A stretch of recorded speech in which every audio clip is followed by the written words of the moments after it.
kaip jisai kovojo su lietum, su labai linksmų jaunimu, kurie dainavo ir jiems lietus buvo tikrai iki pusės baidarės.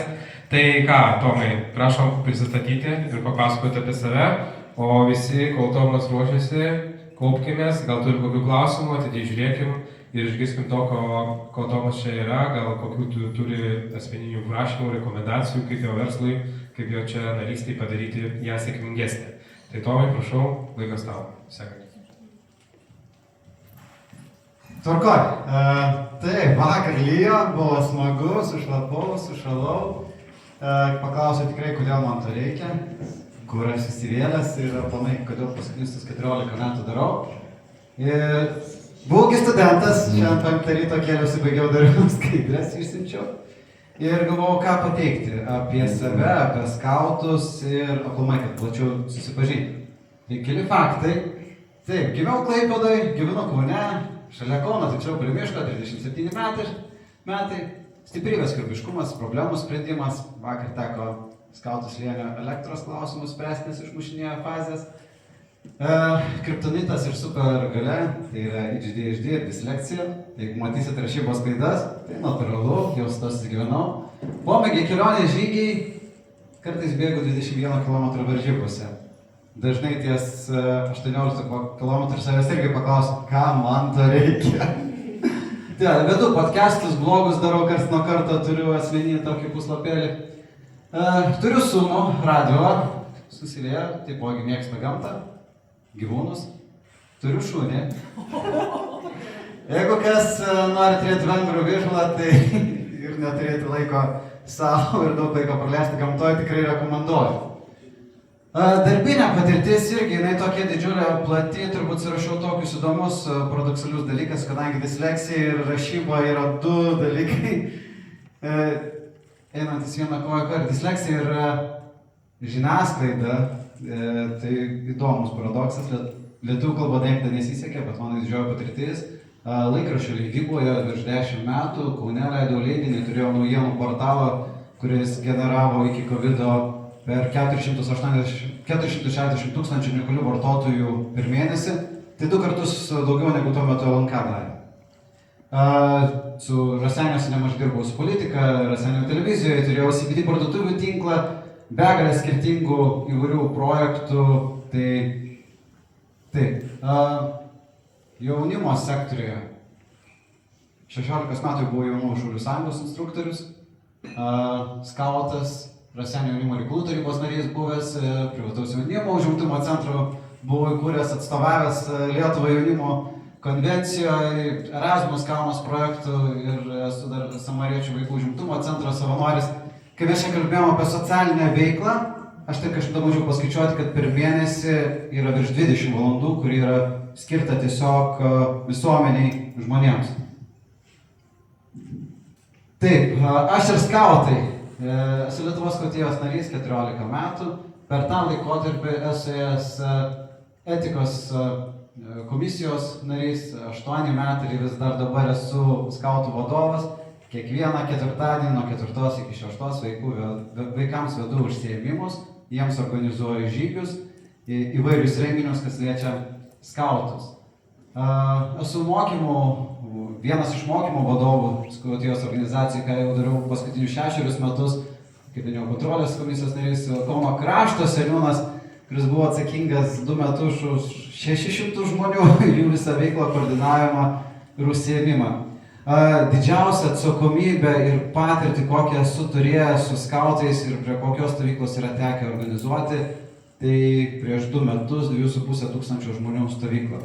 Tai ją pastatyti, įrengti, sužiūrėti, kad jinai veiktų, tai įsivaizduokit mažą miestelį ir užtikrinti, kad 10 dienų jisai būtų pavalgęs, nusiprausęs, veiktų programos ir viskas sklandžiai egzistuotų. O po to smagioji dalis visą tai sutvarkyti ir palikti gražiau negu radau. Skillsai. Esu baigęs IT techniką. IT plasta, kaip ir mano draugai, turėtų būti.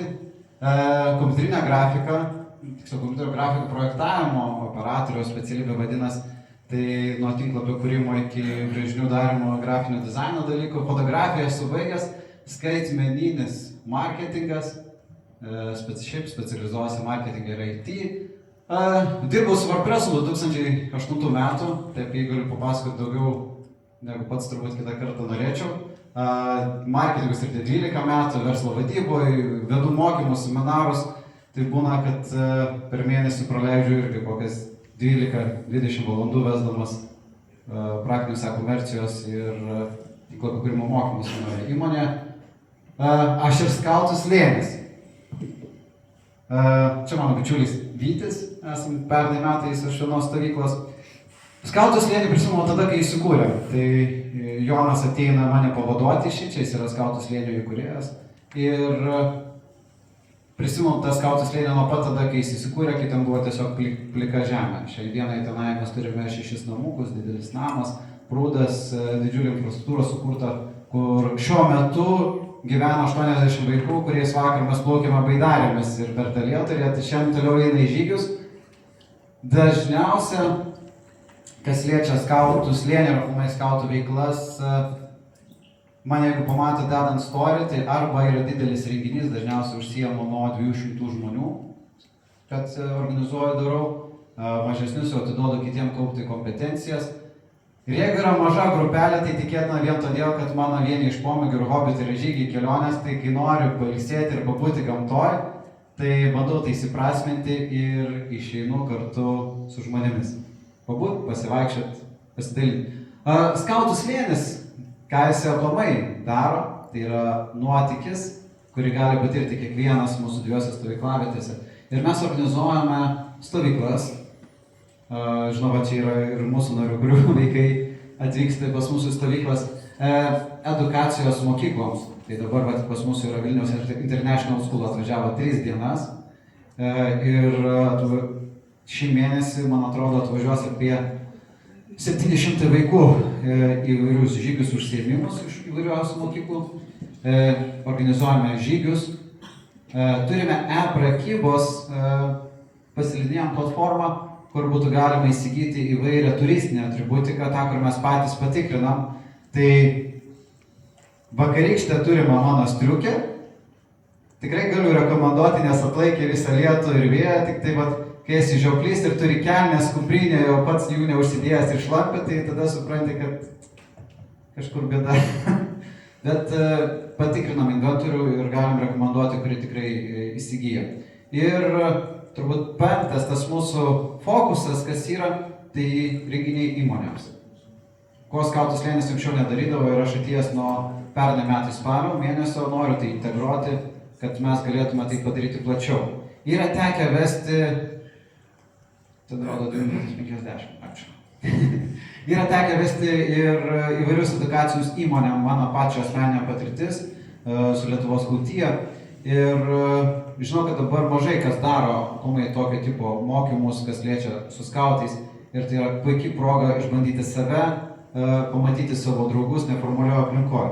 Pavyzdys, prieš mėnesį, gal 3 savaitės mes jiems su Baltika Madėjom į žygį, 7 merginos, turėjo būti jų daugiau.